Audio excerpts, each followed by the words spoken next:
Decision imminent. Here we are, everybody. I'm live on the video. FOMC minute is out in 2 minutes. We're going to see what the knee-jerk reaction is. Here is the VIX right now. The fear indicator been put in the bottom right here. We're going to monitor. Here's the VX and the fear indicator on the Nasdaq 100 volatility. Here is the Apple trade. That was a great trade on the opening bell. And we're going to find out here in about 2 more minutes. Here we are, FOMC meeting. You're below the 200-week moving average. These are the indexes. You're falling 100 points off. Stocks are trying to stage a bottom-up rally. FOMC meeting in play. FOMC meeting in play. They're a minute late. It's 11:16. They're a minute late. And everyone is going to be focused on what they have to say. Here we are. This is the tick right now. It's live. It's here. It's now. Trade management.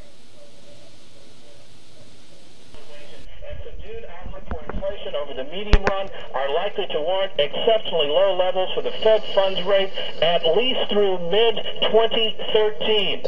On the economy, the Open Market Committee saying since it last met in June, it indicates economic growth so far this year has been considerably slower than the committee had expected. Indicators suggest a deterioration in overall labor market conditions in recent months, and the unemployment rate has moved up. Household spending has flattened out. Investment in non-residential structures is still weak. The housing sector remains depressed. However, business investment in equipment and software continues to expand. Temporary factors, including the damping effect of higher food and energy prices on consumer purchasing power and spending, as well as supply chain disruptions associated with the tragic events in Japan, appear to account for only some of the recent weakness in economic activity. Inflation picked up earlier in the year, mainly reflecting higher prices for some commodities and imported goods, as well as supply chain disruptions. More recently, inflation has moderated as prices of energy and some commodities have declined from their earlier peaks. Longer-term inflation expectations have remained stable.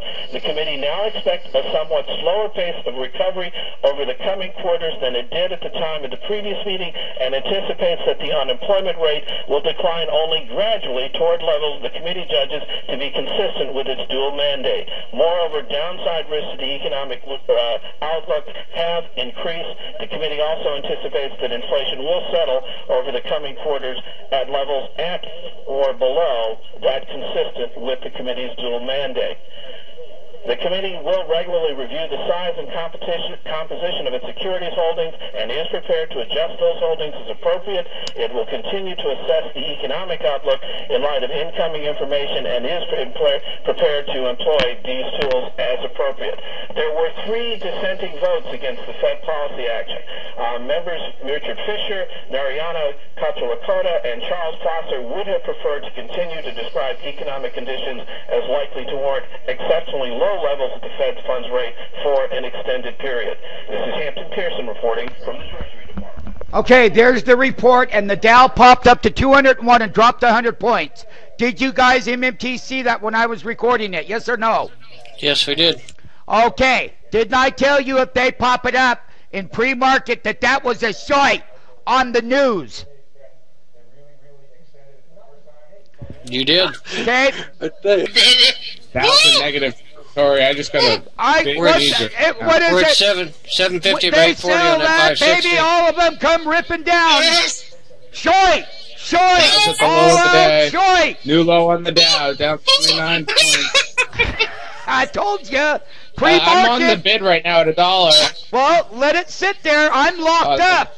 I'm locked up because the flash trades are going. I lost Netflix. Wow. New low on the Dow. You guys, you got to tell me where we're at. We're at 730 by 840 on that 560 call. Cancel all. I don't know where that trade is. Dow's down 46.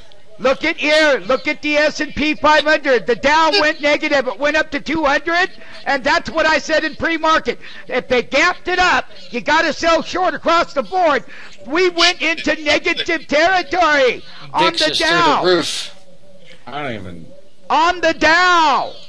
I repeat, on the Dow. in the knee jerk on the FOMC meeting. We went up 200 handles. We gave all 200 back, went negative, come back up 52. That was the volatility of the intraday mess. Most of it is done by high computing artificial price prints that happen by machines. They're not human beings that cause that volatility. And hopefully they get to the end of it, because what happens is latency comes in the tape. And what do I mean?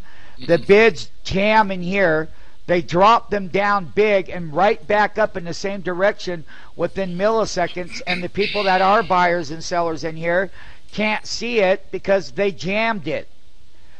And then by the time you see the print prints at the bottom, but it goes right back up really super fast, and it's not done by human beings. FOMC meeting, knee-jerk reaction, big point swing. Here's a weekly chart of the S&P 500. All key indexes. Everyone is going to digest the Ben Bernanke news. That was the volatility to go up. We went up 200 handles on the announcement, dropped it, went all the way negative territory and back up, and that is huge volatility that always occurs at bottoms on FOMC meetings. This was a doozer.